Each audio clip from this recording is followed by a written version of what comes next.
نحمده ونستعينه ونستغفره ونعوذ بالله من شرور أنفسنا وسيئات أعمالنا من يهده الله فلا مضل له ومن يضلل فلا هادي له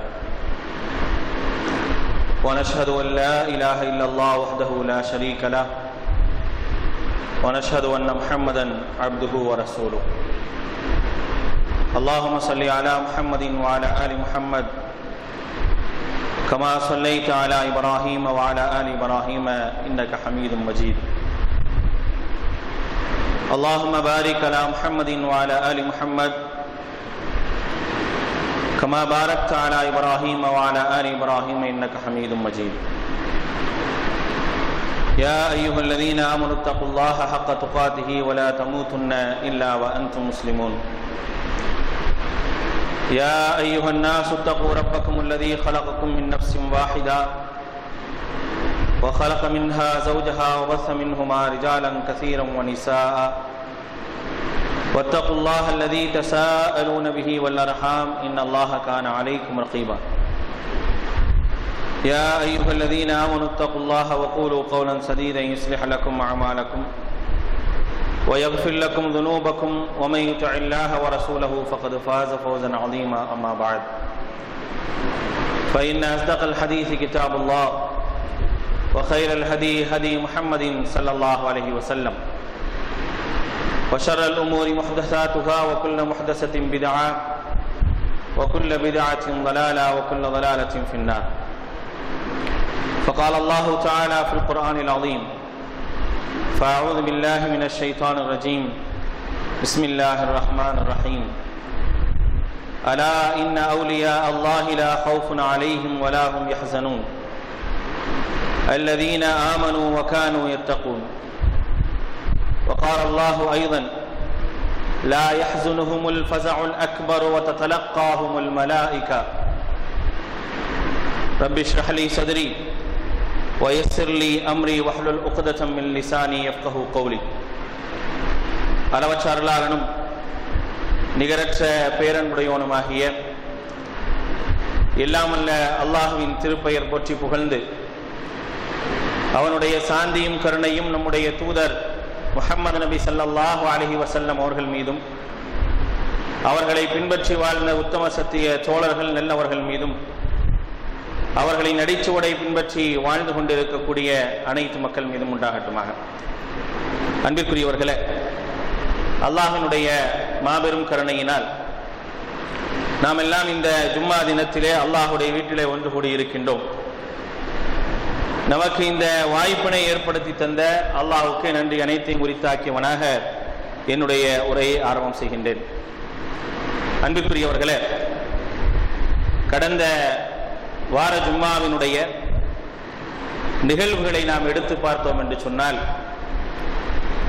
நம்முடைய அருகாமையில் இருக்கக்கூடிய அண்டை நாடான பங்களாதேஷாக இருக்கட்டும், காஷ்மீராக இருக்கட்டும், இவைகளெல்லாம் ஜும்மாவிற்கு பிறகு பள்ளிவாசலுக்கு வந்தவர்கள் வீட்டிற்கு திரும்பி செல்ல முடியாத அளவிற்கான ஒரு பயமற்ற நிலையிலே வீட்டிற்கு திரும்பி செல்ல முடியாத ஒரு நிலையை இன்றைக்கு நாம் மிக அருகாமையில் இருக்கக்கூடிய மாநிலங்களிலும் நாடுகளிலும் பார்த்து கொண்டிருக்கின்றோம். இன்றைக்கும் அதுதான் நிலைமை. இன்றைக்கு ஒரு ஜும்மாவுடைய தொழுகையை நிறைவேற்றுவதற்காக நிம்மதியாக நம்முடைய வேலைகளை எல்லாம் முடித்துவிட்டு ஜும்மாவிற்காக பிரத்யேகமாக தயாராகி அல்லாஹுடைய இல்லத்திலே உட்கார்ந்து கொண்டிருக்கின்றோம். எந்த விதமான அச்சுறுத்தலோ பயமும் இல்லாமல் ஒரு நிலையில்தான் இங்கே இந்த ஜும்மாவுடைய இந்த பள்ளிவாசலிலே நாம் அமர்ந்திருக்கின்றோம். ஆனால் நம்முடைய ஏராளமான சகோதரர்கள், அல்லாஹுவை ஏற்றுக்கொண்ட இறை நம்பிக்கையாளர்கள் நிம்மதியாக ஜும்மாவுக்காக அல்லாஹுடைய இல்லத்திற்கு செல்ல முடியாத நிலைகள் எல்லாம் இன்றைக்கு காஷ்மீர் போன்ற மாநிலங்களில், பங்களாதேஷ் போன்ற இடங்களில் எல்லாம் இருந்து கொண்டிருக்கக்கூடிய ஒரு நிலையை பார்க்கின்றோம். ஒட்டுமொத்தமான ஒரு அச்சுறுத்தலுக்கு இஸ்லாமிய சமுதாயம் உள்ளாக்கப்பட்டு விட்டதோ என்று நினைக்கக்கூடிய அளவிற்குத்தான் இன்றைக்கு இந்தியா மட்டுமல்ல, உலகத்தில் உள்ள எல்லா நாடுகளிலும் இஸ்லாமியருடைய நிலைகள் இப்படித்தான் இருக்கின்றது. நாம் ஏதோ அச்சுறுத்தப்படுகின்றோம், நமக்கு ஒரு அச்சுறுத்தல் ஏற்படுத்த வேண்டும் என்பதற்கான ஒரு சூழ்நிலையை உலகம் இன்றைக்கு உருவாக்கி கொண்டிருப்பதை இன்றைக்கு நாம் கண்கூடாக பார்த்து கொண்டிருக்கின்றோம். எப்படியெல்லாம் இந்த சமுதாயம் அச்சுறுத்தலுக்கு உள்ளாக்கப்படுகின்றது என்பதை நாம் எங்கெல்லாம் சென்று பார்க்க வேண்டியது கிடையாது. காஷ்மீரை பார்த்தால் போதும். காஷ்மீர் எந்த அளவிற்கு அச்சுறுத்தலுக்கு உள்ளாக்கப்பட்டிருக்கின்றது, அந்த அச்சுறுத்தலுக்கு உள்ளாக்கப்பட்ட மக்களுடைய அவலங்களோ அந்த மக்களுடைய அழுகுரல்களோ உலகத்திற்கு கேட்கின்றதா என்றால் கேட்டாலும் கேட்காதது போல் இருந்து கொண்டிருக்கக்கூடிய ஒரு அவலத்தை தான் நாம் இன்றைக்கு பார்த்து கொண்டிருக்கின்றோம். சாதாரணமான ஒரு குதிரைக்கு தரக்கூடிய ஒரு முக்கியத்துவத்தை கூட, ஒரு நாய்க்கு தரக்கூடிய முக்கியத்துவத்தை கூட இன்றைக்கு இஸ்லாமிய சமுதாயத்திற்கு தராததுதான் இன்றைக்கு நாம் பார்த்து கொண்டிருக்கக்கூடிய அவலங்களிலேயே மிக முக்கியமான ஒரு அவலம்.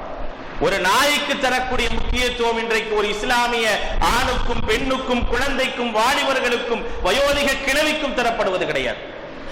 ஒரு நாய்க்கு முக்கியத்துவம்.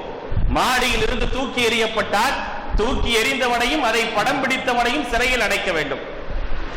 நாய்க்காக போராட்டம் நடத்துவதற்கான ஒரு கூட்டங்கள் இன்றைக்கு உலகத்தில் இருக்கின்றன. நாய் எரிக்கப்பட்டது என்று சொன்னால் அந்த எரித்தவனை உடனே பிடித்து சிறையிலே அடைக்க வேண்டும் என்பதற்கான எல்லா விதமான ஆர்ப்பாட்டங்களையும் போராட்டங்களையும் இன்றைக்கு பார்க்கலாம்.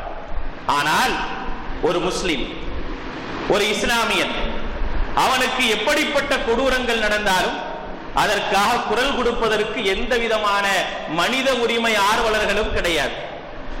யாரும் குரல் கொடுக்க மாட்டார்கள், யாரும் அதை பற்றி பேச மாட்டார்கள். அப்படிப்பட்ட ஒரு நிலைதான் இன்று வரை காஷ்மீரிலே தொடர்ந்து கொண்டிருக்கின்றது. கிட்டத்தட்ட 50 பேர் கொல்லப்பட்டு விட்டார்கள். சிறுவர்கள் முதல் வாலிபர்கள் வரை, வயோதிகள் வரை 50 நபர்கள் கொல்லப்பட்டதற்கான எந்த ஒரு கூப்பாடையும் இன்றைக்கு உலகத்தில் பெரும்பாலும் பார்க்க முடியாது. 3000க்கும் மேற்பட்ட நபர்கள் மிகப்பெரிய ஒரு படுகாயமுற்ற நிலையிலே மருத்துவமனையிலே கிடக்கின்றார்கள். அவருக்காக குரல் கொடுப்பதற்கு யாரும் கிடையாது. இன்றைக்கு எந்த அளவிற்கு நம்முடைய சமூகம் அச்சுறுத்தப்படுகின்றது என்பதற்கு மிகப்பெரிய ஒரு உதாரணமாக காஷ்மீரை நாம் பார்க்க வேண்டும். எப்படிப்பட்ட நிலை தெரியுமா? இன்றைக்கு காஷ்மீரிலே கிட்டத்தட்ட எத்தனையோ பட்டாலியன்களை குவித்துக் கொண்டிருக்கின்றார்கள். 15 நபர்களுக்கு ஒரு மிலிட்டரி மேன். காஷ்மீருடைய நிலை இதுதான். இன்றைக்கு 15 நபருக்கு ஒரு மிலிட்டரி மேன். 15 நபர்கள் இருந்தால் அவருக்காக ஒரு மிலிட்டரியில் இருந்து ஒரு நபர் நிர்ணயிக்கப்படுகின்றார். ஒட்டுமொத்த இந்தியாவிற்கும் செலவிடாத ஒரு தொகை காஷ்மீருக்காக செலவிடப்படுகின்றது. 70 வருட காலம் அந்த சமுதாய மக்கள் துன்பங்களையும் கஷ்டங்களையும் மட்டுமே அனுபவித்து வந்தார்கள்.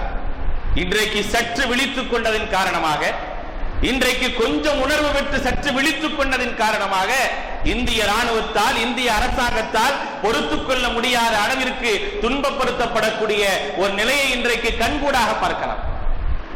எவைகளெல்லாம் தடுக்கப்பட்டதோ அப்படிப்பட்ட குண்டுகளை வைத்து அந்த மக்கள் தாக்கப்படுகின்றார்கள்.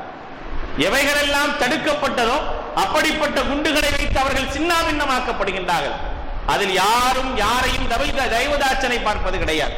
அது சிறுவனாக இருந்தாலும் சரி, வயோதிகராக இருந்தாலும் சரி, யாருக்கும் கருணை என்பது அங்கே இருக்காது. தண்ணீர் கேட்டால் கூட சிறுநீரை எடுத்து கொடுக்கக்கூடிய ஒரு அவலம் தான் இன்றைக்கு காஷ்மீரில் நடந்து கொண்டிருக்கின்றது. ஒவ்வொரு மைலுக்கும் ஒரு ராணுவ முகாம், ஒவ்வொரு மைல் தூரத்திற்கும் ஒரு ராணுவ முகாம்.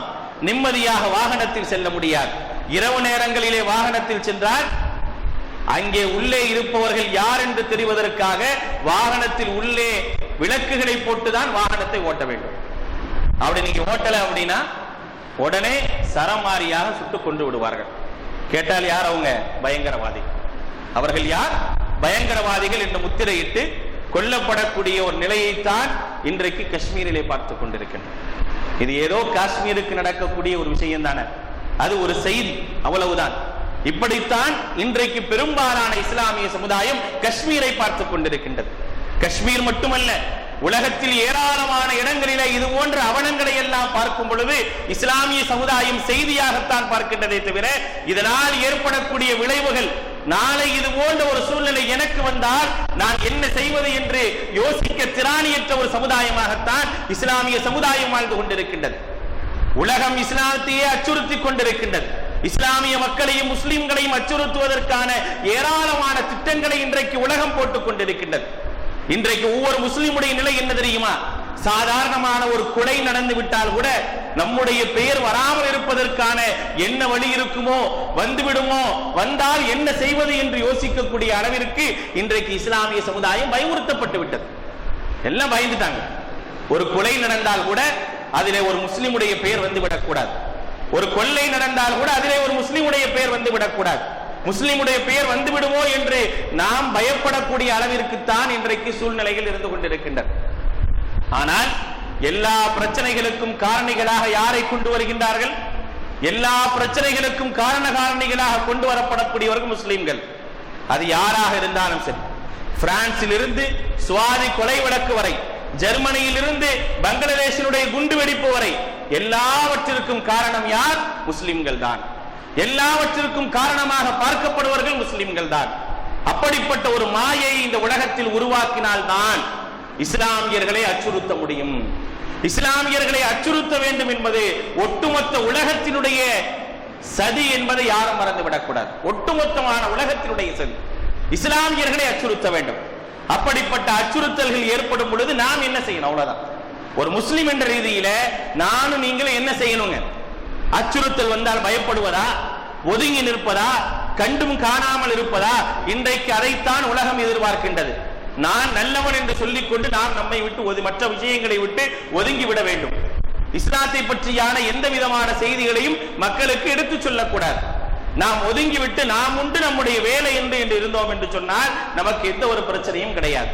ஆனால் தீமைகள் நடக்கும் பொழுது, குற்றங்கள் நடக்கும் போது அந்த குற்றத்தை எதிர்த்து பேசினால், அந்த குற்றங்களுக்கான காரணிகளை ஆராய சொன்னால் நாளை நாமும் அச்சுறுத்தப்படுவோம் என்பதிலே எந்த விதமான மாற்று கருத்தும் தேவையில்லை. ஒரு சமுதாயம் கொந்தளித்தால் அந்த சமுதாயத்தை இப்படித்தான் பாடுபடுத்துவதா? ஒரு வாலிபனுடைய ஜனாதாவிலே கலந்து கொண்டதற்காக ஒட்டுமொத்த காஷ்மீரும் கலந்து கொண்ட ஒரே காரணத்திற்காகத்தான் இன்றைக்கு அந்த மக்கள் துன்புறுத்தப்படுகின்றார்கள் என்று நாம் வணங்கிக் கொள்ள வேண்டும். இதுவரை அடிச்சாங்க, பல பேரை கொன்றாங்க, தீவிரவாதிகள் என்ற பெயரில் பலருடைய உயிர் போனது. அப்பொழுதெல்லாம் காஷ்மீர் மக்கள் மிகப்பெரிய ஒரு கொந்தளிப்பை ஏற்படுத்துறாங்க. அதனால் அவங்களும் பெருசா கண்டுக்கல.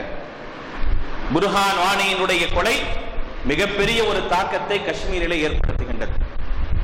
22 வயது வாலிபனுடைய கொலை மிகப்பெரிய ஒரு தாக்கத்தை ஏற்படுத்துகின்றது. இவர்கள் சொல்வது போல் அவன் பயங்கரவாதியாக இருந்தால், அவன் மிகப்பெரிய ஒரு அச்சுறுத்தலை தரக்கூடியவனாக இருந்தால் 3 லட்சம் பேர் ஜனாசா தொழுகையிலே தொழுதிருப்பார்களா? 3 லட்சம் பேர் கலந்து கொண்டிருப்பார்களா? ஒரு சகோதரனுக்காக 50 முறை ஜனாசா தொழுகை நடந்த சரித்திரம் புர்ஹான் வானியினுடைய மரணத்தில் நடந்தது. 50 முறை தொழுதார்கள் ஜனாசாவுடைய தொழுகை. அவ்வளவு லட்சம் மக்கள், அந்த மக்கள் ஒரே சேரியாக ஜனாசா தொழுக முடியவில்லை என்று 50 முறை தொழுதது ஒரு கொந்தளிப்பை ஏற்படுத்துகின்றது அரசாங்கத்திற்கு. ஆகா, இவர்கள் எல்லாம் விழித்துக் கொண்டால், இதுவரை அச்சுறுத்திக் கொண்டே இருந்த அந்த மக்கள் விழித்துக் கொண்டு விட்டார்களே, என்ன செய்வது? அதற்காக அடுத்த கட்ட நடவடிக்கை தான் இன்றைக்கு காஷ்மீருடைய தாக்குதல். எப்படி எல்லாம் தாக்கப்பட்டாங்க தெரியுமா? அல் ஜசீராவினுடைய தொலைக்காட்சி நிருபர் அந்த காட்சிகளை அப்படியே வர்ணித்து சொல்லி காட்டுகின்றார். என்னவெல்லாம் அங்கே நடந்தது, காஷ்மீரிலே நடந்த கொடூரங்களை அப்படியே வர்ணித்து சொல்லக்கூடிய நேரத்திலே ஒரு மூதாட்டியை பற்றி சொல்லி காட்டுகின்றார். சாரா என்று சொல்லக்கூடிய ஒரு மூதாட்டி. அந்த மூதாட்டியினுடைய பேரனை தேடி வருகின்றது ராணுவம். பேரனை தேடி வந்தால் பேரன் இல்லை. எதற்காக பேரன் தேடப்படுகின்றார்? ராணுவத்திற்கு எதிராக கல்லை தூக்கி எறிந்தார். புர்ஹான் வானியினுடைய அந்த மரணத்திற்கு எதிர்ப்பு தெரிவித்தார் என்பதற்காக அந்த வயதான மூதாட்டியினுடைய பேரன் தேடப்படுகின்றார். வீட்டில் இல்லைன்னு சொன்னதுக்கு ஒரே காரணத்திற்காக அந்த வயோதிக பெண்மணி என்று பார்க்காமல் அந்த பெண்மணியினுடைய மார்பகத்தை பிடித்து இழுத்து வெளியே தள்ளுகின்றது ராணுவம். மார்பகத்தை பிடித்து வெளியே தள்ளுகின்றது ராணுவம். எந்த விதமான கருணை என்பதும் அங்கே பார்க்கப்படவில்லை. இப்படிப்பட்ட ஒரு நிகழ்வு உலகத்திற்கு தெரியாமலா இல்ல? யாரும் எதிர்ப்பு காட்ட மாட்டாங்க. நாய்க்கு எதிர்ப்பு காட்டியவர்கள், குதிரைக்கு எதிர்ப்பு காட்டியவர்கள் மனிதனுக்கு எதிர்ப்பு காட்ட மாட்டார்கள். ஏன் என்று சொன்னால் அந்த மனிதன் முஸ்லிமாக இருப்பதன் ஒரே காரணம். முஸ்லிமா இல்லைன்னு வச்சுங்களேன், இந்நேரம் எல்லா மனித உரிமைகளும் முன்னால் நின்றிருக்கும். இன்றைக்கு இந்திய நாட்டிலே தலித்திற்கு தரக்கூடிய முக்கியத்துவம் கூட இஸ்லாமிய சமுதாயத்திற்கு தரப்படாமல் இருக்கின்றது என்பதை நீங்கள் விளங்கிக் கொள்ள வேண்டும். தலித்திற்காக குரல் கொடுப்பதற்கு மக்கள் உண்டு. ஆனால் இஸ்லாமியர்களுக்காக குரல் கொடுப்பவர்கள் மிகவும் சொற்பமானவர்கள் தான். இஸ்லாமியர்கள் கூட குரல் கொடுப்பதற்கு யோசிக்கக்கூடிய ஒரு நிலை தான் இன்றைக்கு இருந்து கொண்டிருக்கின்றது. குரல் கொடுத்தால் நம்மையும் தப்பா பேசிடுவாங்களே, நம்ம என்ன செய்யறது? நாமும் அவர்கள் முன்னால் மிகப்பெரிய ஒரு பாவியாக தெரிவோமே என்பதற்காக ஒதுங்கிக் கொள்ளக்கூடிய ஒரு அவலம் தான் இன்றைக்கு இருக்கின்றது. நீதித்துறையாக இருக்கட்டும், காவல்துறையாக இருக்கட்டும், யாராக இருந்தாலும் அவர்கள் இஸ்லாமியர்களுக்கு எதிராக எப்படிப்பட்ட நிகழ்வுகளை செய்தாலும் கேட்பதற்கு ஆள் இருக்கார். 2 நாட்களுக்கு முன்னால் நடந்த ஒரு நிகழ்வை பார்த்திருக்கலாம். 2 முஸ்லிம் பெண்மணிகள் அடிக்கப்படுகின்றார்கள், மாட்டிறைச்சியை கொண்டு வந்த ஒரு காரணத்திற்காக. அடிக்கும்போது காவல்துறை இல்லையா? காவல்துறை இல்லாமலா இருந்தாங்க? காவல்துறைக்கு மீறி அடிக்கின்றார்கள் என்று சொன்னால் காவல்துறை வேடிக்கை பார்க்க அடிக்கின்றார்கள். ஆனால் நாட்டினுடைய நிலை என்ன? மோகன் பகவத் கூறுகின்றார், நாடு நல்லவர்களிடத்தில் ஒப்படைக்கப்பட்டிருக்கின்றது, மிகவும் பாதுகாப்பாக இருக்கும். அதனுடைய விளைவுகளை 2 தினங்களுக்கு முன்னால் பார்த்து விட்டார். யார் பாதுகாவலர்கள்? அந்த பாதுகாவலர்களுக்கு முன்னால் இஸ்லாமியர்களுக்கு நடக்கக்கூடிய, இஸ்லாமிய பெண்களுக்கு நடக்கக்கூடிய அவலத்தை கண்கூடாக பார்த்தாச்சு. அதிலே கொடுமை என்ன தெரியுமா? அதிலே ஒரு கொடுமையை ஞாபகம் வச்சுங்க. அடித்தவர்கள் சிறைபிடிக்கப்படவில்லை, அடிபட்டவர்கள் சிறைபிடிக்கப்படுகின்றார்கள். அடித்தவர்கள் அவங்க தானே சிறைபிடிக்கப்படணும். இல்ல, யார் அடி வாங்கினாங்களோ அந்த 2 பொம்பளை பிடிச்சி ஜெயில போட்டாச்சு. அதுக்கப்புறம் அது பிரச்சனையா வெடிக்கும் போது அவங்க திருப்பி கம்ப்ளைண்ட் பண்ணா அவங்க மேல நடவடிக்கை எடுப்பாங்களா? இதாங்க நம்ம நிலைமை. இந்த நாட்டுடைய நிலைமை என்ன என்பதை நாம் தெரிந்து கொள்ள வேண்டும். அப்படியே போயிட்டு இருக்கிறது அர்த்தமே இல்லை. கிளீன் காலராக இருப்பதில் எந்த விதமான பிரயோஜனமும் கிடையாது. கிளீன் காலராக இருந்தால், நாம் உண்டு நம்முடைய வேலை உண்டு என்று இருந்தால் எந்த ஒன்றையும் சாதிக்க முடியாது என்பதற்கான ஒரு நிலையை இந்த சமுதாயம் சந்தித்துக் கொண்டிருப்பதை என்பதை யாரும் மறந்து விடாதீர்கள்.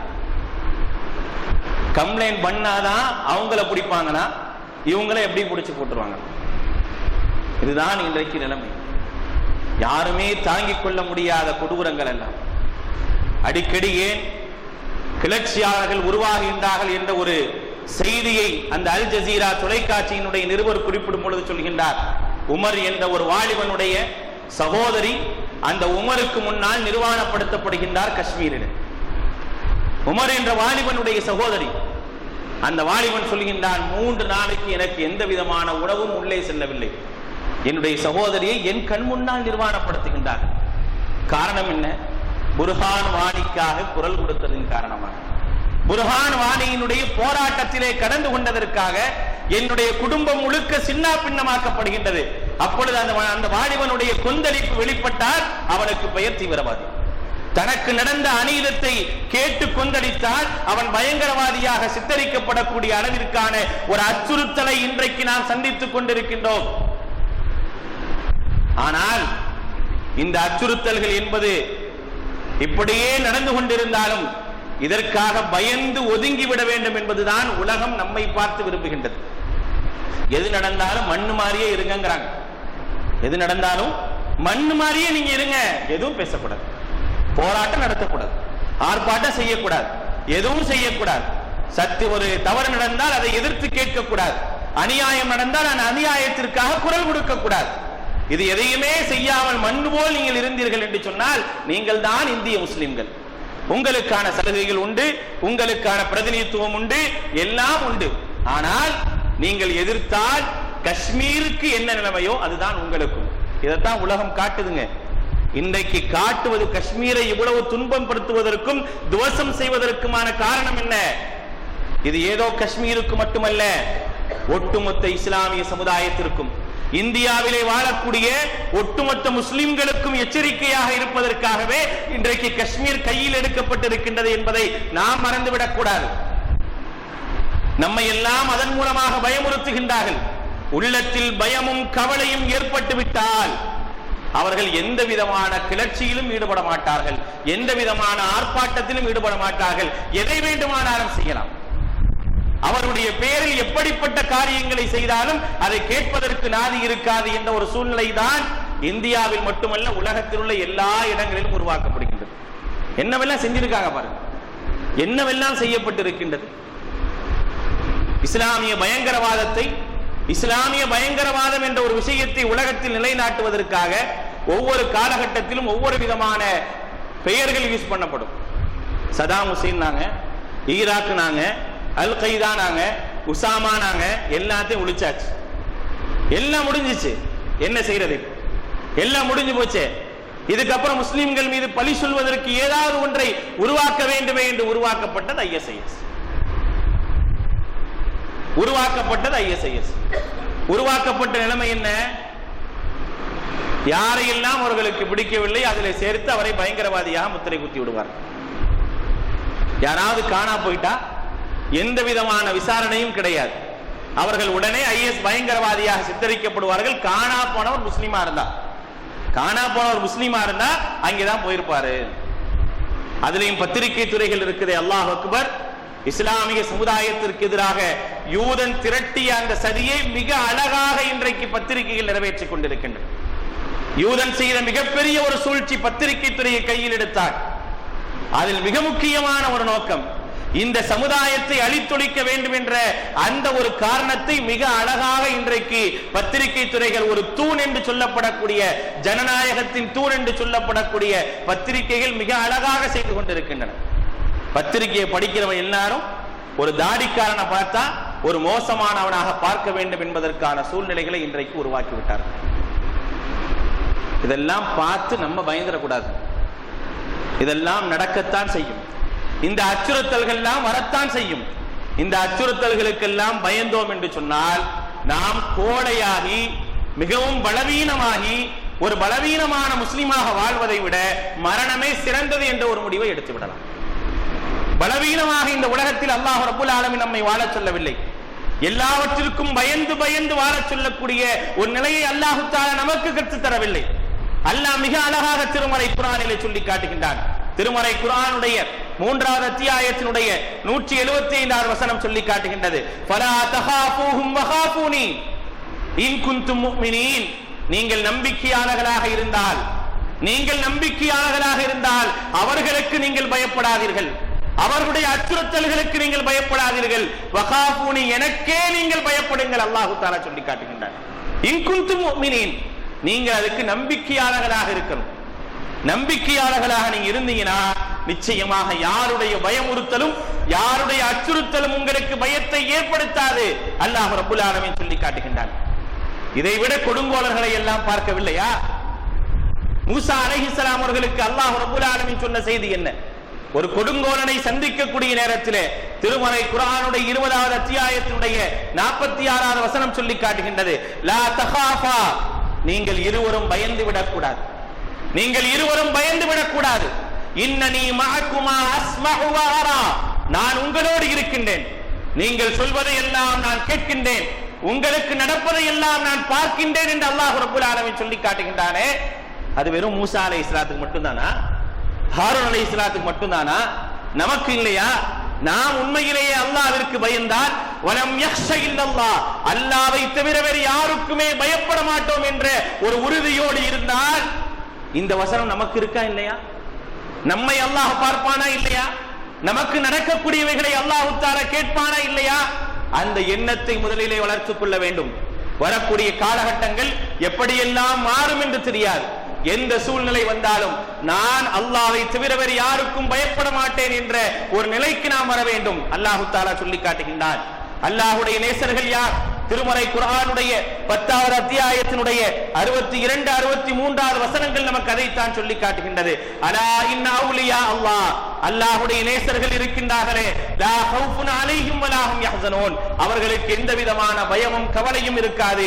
அல்லதீன ஆமனு வ கானூ யத்தகுன், அவர்கள் யார்? அவர்கள் நம்பிக்கையாளர்களாக இருப்பார்கள், பயபக்தி உடையவர்களாக இருப்பார்கள். நம்பிக்கையும் பயபக்தியும் இருந்தது என்று சொன்னால் அல்லாஹ்வை தவிர நாம் வேறு யாருக்கும் பயப்பட மாட்டோம். நம்பிக்கையும் பயபக்தியும் இருந்தது என்று சொன்னால் அல்லாஹ்வை தவிர வேறு யாருக்கும் பயப்பட மாட்டோம். எந்த விதமான அச்சுறுத்தலும் நம்மை அசைக்க முடியாது. அப்படி அசைப்பதாக இருந்தால் அல்லாஹ்வுடைய தூதரை அசைத்து பார்த்திருக்க வேண்டும், சஹாபாக்களை அசைத்து பார்த்திருக்க வேண்டும், மூசா அலைஹிஸ்ஸலாம் அவர்களை அசைத்து பார்த்திருக்க வேண்டும், ஈசா அலைஹிஸ்ஸலாம் அவர்களை அசைத்து பார்த்திருக்க வேண்டும், நூஹ் அலைஹிஸ்ஸலாமை அசைத்து பார்த்திருக்க வேண்டும். ஏன் அசைச்சு பார்க்கல? அவர்களோடு இருந்தவர்களை ஏன் அசைத்து பார்க்கவில்லை? காரணம், அவர்கள் அல்லாஹ்வை தவிர வேறு யாருக்கும் பயப்பட மாட்டார்கள். அல்லாஹ்வின் மீது பரிபூர்ணமாக நம்பிக்கை வைத்திருப்பார்கள், பயபக்தியோடு இருப்பார்கள். ஒருபடி மேலே அல்லாஹ் ரப்பல் ஆலமீன் சொல்லி காட்டுகின்றான். 41வது அத்தியாயத்தினுடைய 30வது வசனத்திலே அல்லாஹ் ரப்பல் ஆலமீன் சொல்லி காட்டுகின்றான். இன்னல்லதீன காலூ ரப்புனல்லாஹ் சும்ம இஸ்தகாமு தத்தனஸ்ஸலு அலைஹிமுல் மலாயிகா அல்லா தகாஃபு வலா தஹ்ஸனு வஅப்ஷிரு பில் ஜன்னத்தி அல்லதி குன்தும் துஅதுன்.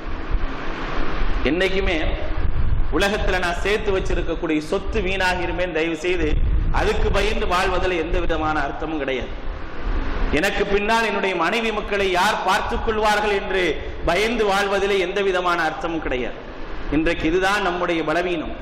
என்னுடைய சொத்துக்களை பாதுகாப்பது, என்னுடைய குடும்பத்தை பாதுகாப்பது, என்னுடைய பெற்றோரை பாதுகாப்பது, இதிலே நாம் கவனம் செலுத்துவதன் காரணமாக ஒவ்வொரு விஷயமும் நமக்கு அச்சுறுத்தலை ஏற்படுத்திக் கொண்டே இருக்கின்றது. நம்மை படைத்த இறைவனுக்கு, நமக்கு உணவளித்து நமக்கு ரிஸ்க் அளித்த இறைவனுக்கு நம்முடைய பிள்ளைகளையும் மனைவியும் பார்க்க தெரியாதா? நம்முடைய பெற்றோரை கவனிக்க தெரியாதா? நமக்கு ரிஸ்க் வழங்கிய அந்த அல்லாஹ் ரப்பல் ஆலமீன் நமக்கு பின்னாலும் அவர்களுக்கு ரிஸ்க் வழங்குவான் என்ற ஒரு எண்ணம் ஏன் ஏற்படுவது கிடையாது? இதெல்லாம் ஏற்படாதன் காரணமாகத்தான் ஒவ்வொரு நிகழ்வும் நமக்கு அச்சத்தையும் பயத்தையும் ஏற்படுத்தி கொண்டே இருக்கின்றது என்பதை அன்பிற்குரியவர்களை நாம் மறந்துவிடக் கூடாது. எல்லாம் சொல்றான், பயப்படாதீங்க, கவலைப்படாதீங்க, உங்களுக்கு வானவர்களை நான் இறக்குறேங்கிற அல்லாஹ் தான். எத்தனை பேர் வந்தாலும் உங்களுக்கு வானவர்களை இறக்குகின்றேன் என்ற ஒரு வாக்குறுதி அல்லாஹ் ரப்பல் ஆலமீன் தரானே, அதை நாம் மறந்துவிடக் கூடாது. இன்றைக்கு ஒரு சமுதாயத்தினுடைய கிளர்ச்சியை ஒரு இராணுவத்தால், ஒரு அரசாங்கத்தால் பொறுத்து கொள்ள முடியவில்லை என்று சொன்னால் என்ன காரணங்க? பயம்தான் காரணம். அமைதியாக இருந்த மக்கள் எழுந்து விட்டார்கள் என்று சொன்னால் அவர்களுக்குள்ளாக பயம் வந்ததின் காரணமாகத்தான் இவ்வளவு பட்டாளியன்களையும், இவ்வளவு இராணுவங்களையும், இவ்வளவு முகாம்களையும் உலகமே தடுத்து இருக்கக்கூடிய பெல்லட் குண்டுகளால் இன்றைக்கு எத்தனையோ உயிர்கள் தகர்க்கப்படக்கூடிய ஒரு நிலையும் பார்க்கிறோம். சின்னஞ்சிறு சிறுமி என்று பார்க்காமல் அந்த சிறுமியின் மீது தடுக்கப்பட்ட பெல்லட் குண்டுகளை வீசி முகத்தை எல்லாம் சின்னாபின்னமாக்கி ஒரு கண் சிதைந்து விட்டது, அடுத்த கண்ணுடைய பார்வை இழந்து விட்டது. அவள் உயிரோடு இருப்பாளா என்று தெரியக்கூடிய அளவிற்கு, உயிரோடு இருப்பாளா இல்லையா என்று தெரியாத அளவிற்கு இன்றைக்கு சின்னாபின்னமாக்கப்பட்டிருக்கிறார். மருத்துவர்கள் எல்லாம் மிகப்பெரிய ஆச்சரியப்படக்கூடிய அளவிற்கு இவ்வளவு கோரத்தை நான் என்னுடைய வாழ்நாளிலே பார்த்ததில்லை என்று சொல்லக்கூடிய அளவிற்கான கொடூரங்கள். 2 வருடங்களுக்கு முன்னால் இஸ்ரேல் நடத்திய, பலஸ்தீனத்தில் நடத்திய அதே போன்ற ஒரு கொடூரங்கள் தான் இன்றைக்கு காஷ்மீரில் நடந்து கொண்டிருக்கு. ஃபெரோஸ் என்று சொல்லக்கூடிய ஒரு சகோதரன், அவனும் அவனுடைய குடும்பமும் சின்னாபின்னமாக்கப்பட்டு ஒரு கட்டத்திலே தாகத்தின் காரணமாக கெஞ்சுகின்றான், தண்ணீர் தண்ணீர் என்று. என்ன செய்யப்பட்டது தெரியுமா? ஒரு பாட்டிலே சிறுநீரை பிடித்து அந்த சகோதரனுடைய முகத்தில் ஊற்றினார்கள். இதுதான் இன்றைக்கு காஷ்மீருடைய நிலை. இதெல்லாம் இன்றைக்கு நம்ம பார்த்தா நம்ம உள்ளத்துல ஒரு அச்சத்தை ஏற்படுத்தணுன்றதுதான் அவங்க நோக்கம். அந்த அச்சத்தை ஏற்படுத்துவதற்கான ஒரு வேலையைத்தான் இன்றைக்கு ஒட்டுமொத்த உலகமும் பார்த்து கொண்டிருக்கின்றது. ஒட்டுமொத்த உலகமும் பார்க்குதுங்க. அப்படிப்பட்ட ஒரு அச்சம் முஸ்லிம்களிடத்தில் வர வேண்டும் என்பதுதான் உலகத்தினுடைய அழகான ஒரு திட்டம். அந்த திட்டத்திற்கு ஒரு காலம் முஸ்லிம்கள் உறுதுணையாக இருந்து விட்டோம் என்று சொன்னால் நாளை மறுமையிலே மிகப்பெரிய ஒரு நஷ்டத்தை நாம் சம்பாதிப்போம். அல்லாஹ் தஆலா சொல்லி காட்டுகின்றான், லா யஹ்ஸுனுஹுமுல் ஃபஸஉல் அக்பர். எப்படிப்பட்ட ஒரு திடுக்கிடக்கூடிய விஷயம் உங்களுக்கு கவலை ஏற்படுத்தக்கூடாது என்று அல்லாஹ் ரப்பல் ஆலமீன் நமக்கு சொல்லி காட்டுகின்றான். எவ்வளவு பெரிய விஷயம் உங்களுக்கு கவலை ஏற்படுத்தக்கூடாது. அப்படி ஏற்படுத்தி விட்டால் வானவர்கள் வரமாட்டாங்க. ஆறுதல் சொல்வதற்கு வானவர்கள் வராத ஒரு நிலை ஏற்பட்டுவிடும். நமக்கு யார் உலகத்தில் ஆறுதலுக்காக வந்து நின்றாலும் நிற்காவிடலும் அல்லாஹ்வினுடைய அந்த சிறந்த படைப்புகளான வானவர்கள் நமக்கு ஆறுதல் அளிக்க வருவார்கள் என்று அல்லாஹ் ரப்பல் ஆலமீன் சொல்லி காட்டுகின்றானே, அப்படிப்பட்ட அந்த ஆறுதலை பெறுவதற்கு தகுதியுடைய ஒரு முஸ்லிமாக நாம் இருக்கின்றோமா என்பதை இந்த தருணத்தில் கொஞ்சம் யோசிச்சு பாருங்க. யோசிக்கக்கூடிய தருணம். நம்மளை மட்டுமே யோசிச்சு, என்னையும் குடும்பத்தை மட்டுமே யோசிக்கிறதை விட என் வாசலை தாண்டி என்னுடைய சமூகத்தை நாம் யோசிக்க வேண்டும். நம்முடைய சமூகத்துடைய நிலையை யோசிக்க வேண்டும். நம்முடைய பிரார்த்தனைகளிலே எனக்கும் என்னுடைய குடும்பத்துக்கும் என்ற நிலையை தாண்டி என்னுடைய சமூகத்திற்காக பிரார்த்தனை செய்ய வேண்டும். கடந்த 10 நாட்களாக இந்த கொடூரங்கள் எல்லாம் நடந்து கொண்டிருக்கின்றனவே, நம்முடைய பிரார்த்தனையிலே காஷ்மீரை சேர்த்துக் கொண்டவர்கள் எத்தனை பேர் இருக்கின்றோம்? காஷ்மீருடைய குழந்தைகளுக்காக என்னுடைய குழந்தைக்கு பிரார்த்தனை செய்யும் பொழுது காஷ்மீருடைய குழந்தைக்காக பிரார்த்தனை செய்தவர்கள் எத்தனை பேர் இருக்கின்றோம்?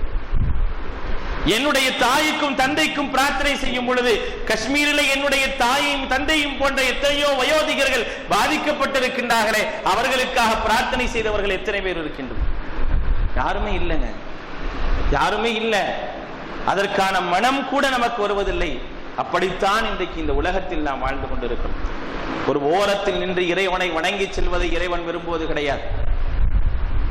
ஒரு ஓரத்தில் நின்று நாம் அல்லாஹ்வை வணங்குவதை இறைவன் விரும்புவது கிடையாது. எந்த விதமான கஷ்டங்களும் நஷ்டங்களும் வராமல் நல்லபடியாக இந்த உலகத்தில் வாழ்ந்து மரணிக்க வேண்டும் என்று இருப்பதை இறைவன் ஒரு காலம் விரும்புவது கிடையாது. நல்லது வந்தாலும் இறைவனை நினைவு கூற வேண்டும், துன்பங்கள் வந்தாலும் இறைவனை நினைவு கூறி எவர் வாழ்கின்றாரோ, அந்த துன்பத்தை எதிர்கொள்ள வேண்டும் என்ற ஒரு சிந்தனையோடு யார் வாழ்கின்றாரோ அவர் மட்டுமே ஈடேற்றம் அடைய முடியும். இல்லை என்று சொன்னால் இந்த உலகத்திலும் சரி நாளை மறுமையிலும் சரி மிகப்பெரிய ஒரு நஷ்டம் காத்துக் கொண்டிருக்கின்றது என்று அல்லாஹ் ரப்பல் ஆலமீன் சொல்லி காட்டுகின்றானே, அப்படிப்பட்ட ஒரு நஷ்டத்தை தான் நாம் சம்பாதிக்க வேண்டிய ஒரு நிலை வரும். அதிலிருந்து அல்லாஹ் ரப்பல் ஆலமீன் நம்மை காப்பாற்ற வேண்டும். நாம் ஒவ்வொரு நாளும் ஒவ்வொரு தொழுகையிலும் ஒவ்வொரு பிரார்த்தனையிலும் நாம் கேட்க வேண்டிய ஒரு மிக முக்கியமான ஒரு பிரார்த்தனை, நம்முடைய பாதங்கள் ஸ்திரப்படுத்தப்பட வேண்டும், நம்முடைய உள்ளங்கள் ஈமானால் பலப்படுத்தப்பட வேண்டும். எந்த ஒரு நிலையிலும் என்னுடைய ஈமான் பலவீனப்பட்டு விடக்கூடாது. அல் முஃமினுல் கவிய்யு கைருன் அஹப்பு இலல்லாஹி மினல் முஃமினில் லைஃபி. பலவீனமான மூமினை விட பலம் மிக்க ஒரு மூமினே அல்லாஹ்விடத்தில் சிறந்தவனாகவும் மேன்மை மிக்கவனாகவும் இருக்கின்றான், அல்லாஹ்வினுடைய நேசத்திற்குரியவனாக இருக்கின்றான் என்று அல்லாஹ்வுடைய தூதர் சொல்லி காட்டுகின்றார்களே, அப்படிப்பட்ட நேசமிக்க ஒரு மூமினாக இறைவனுடைய நேசத்தை பெறக்கூடிய ஒரு மூமினாக வாழ வேண்டும் என்று சொன்னால் உலகத்தினுடைய அச்சுறுத்தல்களை எல்லாம் தூக்கி எறிந்து விட்டு அல்லாஹ்வை தவிர யாருக்குமே பயப்பட மாட்டேன் என்ற நிலையோடு இறை நம்பிக்கையோடு தக்வாவோடு இஸ்திகாமத்தோடு இந்த உலகத்தில் வாழ்ந்தால் எப்படிப்பட்ட பூச்சாண்டிகளும் நம்மை ஒன்றும் செய்ய முடியாது. அவர்களுக்கெல்லாம் மேலாக அல்லாஹ் நமக்கு பாதுகாவலனாக இருக்கின்றான். அப்படிப்பட்ட அந்த பாதுகாவலன் ஒட்டுமொத்த இஸ்லாமிய சமுதாயத்தையும் பாதுகாத்து எதிரிகளுடைய சூழ்ச்சியிலிருந்து என்னவெல்லாம் சூழ்ச்சி செய்கின்றார்களோ, இது யம்குர் பிக்கல்லதீன கஃபரு யுஸ்பிதூக வ யக்துலூக வ யக்ருஜூக், அல்லாஹ் தஆலா சொல்லி காட்டினானே. அல்லாஹ்வுடைய தூதருக்கு எதிராக நடந்த சதியை பற்றி மிக அழகாக அல்லாஹ் தஆலா சொல்லி காட்டுகின்றான். என்ன செய்தார்கள்? இந்த ஊரிலே உங்களை அப்படியே நிறுத்த வேண்டும் என்று ஆசைப்பட்டார்கள், நாடு கடத்த வேண்டும் என்று நினைத்தார்கள், கொல்ல வேண்டும் என்று நினைத்தார்கள். ஆனால் எதுவும் நடந்ததா? எதுவுமே நடக்கவில்லை. வயம்குரூன வயம்குருல்லாஹ், அவர்கள் சூழ்ச்சி செய்தார்கள், அல்லாஹ்வும் சூழ்ச்சி செய்தான். வல்லாஹு கைருல் மாக்கிரீன், சூழ்ச்சியாளர்களிலே அல்லாஹ் சிறந்தவன் என்று அல்லாஹ் தஆலா சொல்லி காட்டுகின்றானே. இது நபிக்கு மட்டுமல்ல, சஹாபாக்களுக்கு மட்டுமல்ல, நமக்கும் தான். நமக்கும் இந்த வசனம் பொருந்தும். நாம் சரியாக இருந்தால், நாம் இறை நம்பிக்கையோடு இருந்தால். அல்லாஹ் சொல்றான், பயப்படாதவர்கள் யார்? அச்சுறுத்தலுக்கு பயப்படாதவர்களுக்கு 3 பண்பு தான் இங்கே சொல்லப்படுகின்றது.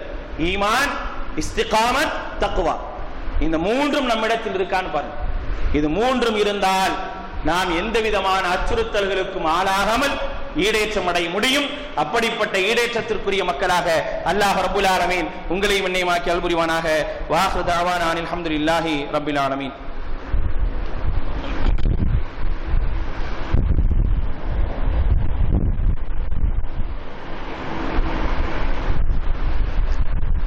அல்ஹம்துலில்லாஹ் வஸ்ஸலாத்து வஸ்ஸலாமு அலா ரசூலில்லாஹ் முஹம்மதின் வ ஆலிஹி வஸஹ்பிஹி அஜ்மஈன். அம்மா பஅத்.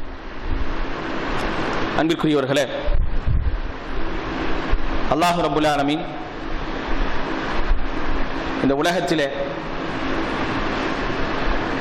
எப்படிப்பட்ட ஆயுதங்களை இந்த உலக நாடுகளுக்கு வழங்கியிருந்தாலும்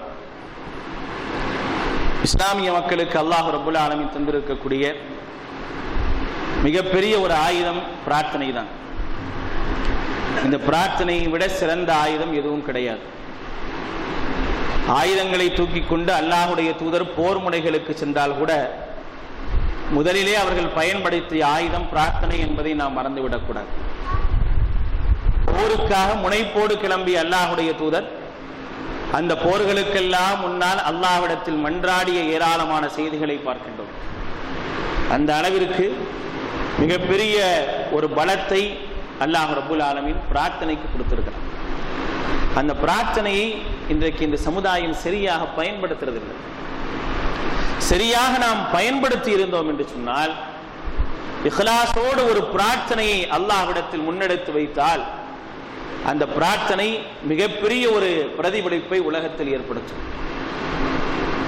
எல்லாருமே இஹ்லாஸ் இல்லாதவங்க கிடையாது.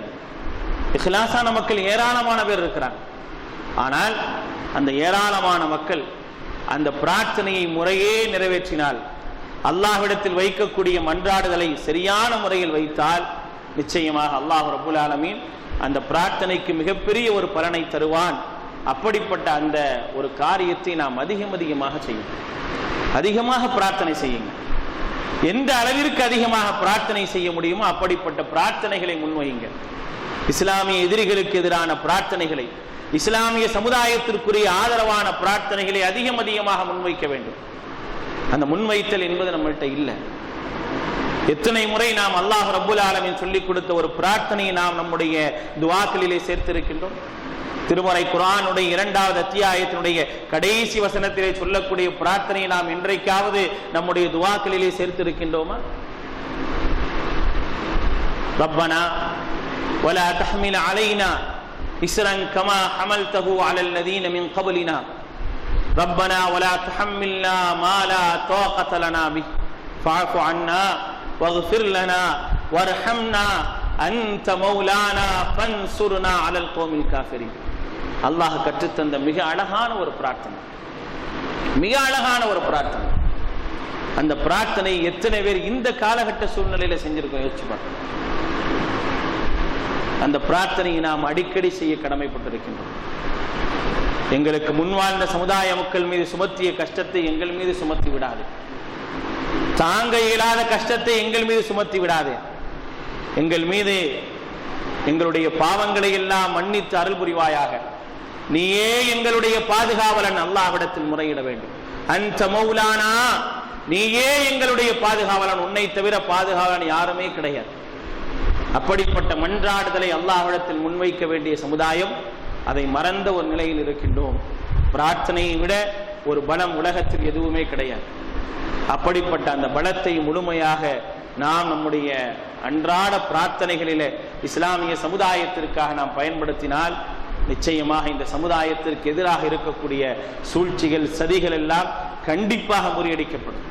யாருடைய பிரார்த்தனையாவது அல்லாஹு தஆலா ஏற்றுக்கொள்ள மாட்டானா?